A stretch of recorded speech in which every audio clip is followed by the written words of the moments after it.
کبھی کبھار دیکھتے ہیں کہ ایک آفت آتی ہے، زلزلہ آتا ہے، طوفان آتا ہے،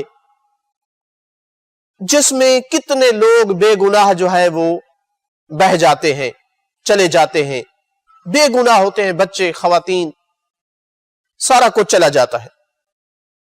اتنے افراد کو ہلاک کر دینا جن میں کئی ایک بے گناہ ہوتے ہیں، کیا یہ اس کی عدل سے نہیں ٹکراتا ہے؟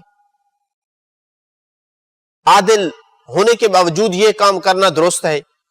تو اس کا جواب یہ ہے کہ انسان دنیا میں اگر بے گناہ ہے تو اس کو چھوٹی سی بھی تکلیف اگر پہنچی ہے، چلتے ہوئے پاؤں بھی پھسل گیا ہے، تو اللہ تعالیٰ نے اس کا اجر رکھا ہے۔ تو اگر اللہ تعالیٰ ان طوفانیوں کے ذریعے، آندھیوں کے ذریعے، ان آفات، قدرتی آفات کے ذریعے سے کسی بے گناہ کو موت کے گھاٹ اتارتا ہے تو اس کا اجر و ثواب رکھا ہے۔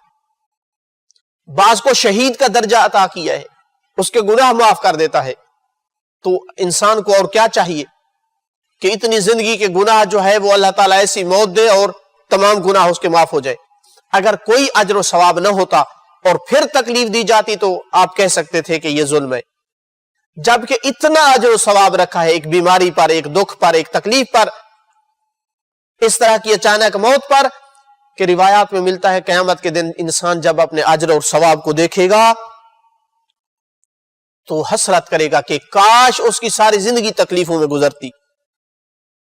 روز محشر اتنا بڑا انسان کو ثواب ملے گا، تو لہٰذا اس لیے یہ ظلم میں نہیں جاتا کہ اس کا بہت بڑا اجر ہے۔ یہ ایک بات۔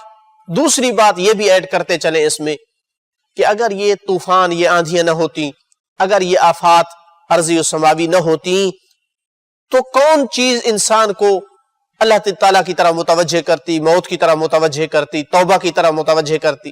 انسان غافل رہ جاتا، انسان اللہ تعالیٰ کے شکر کی طرف نہ آتا۔ لہٰذا اللہ نے یہ نشانیاں انسان کی بہتری کے لیے رکھی ہیں تاکہ انسان غفلت سے بیدار ہو۔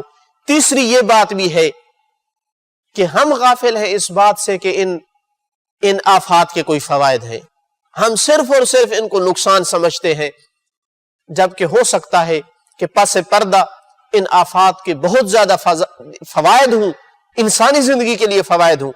جس طرح کے ایک سیلاب جس میں ہم ظاہری نقصان کو دیکھتے ہیں، لیکن جو لوگ سیلاب کی زمین میں رہتے ہیں وہ بتاتے ہیں کہ کتنے سالوں کے لیے اس زمین کو وہ سیلاب فائدہ دے کر کے جاتا ہے۔ تو انسان کی معلومات انتہائی محدود ہیں، ہم نہیں جانتے ہیں کہ ایک آفت کے پیچھے ظاہری جو نقصان ہے وہ تو نظر آتا ہے، لیکن اس کے پیچھے جو فوائد ہیں وہ ہمیں نظر نہیں آتے ہیں۔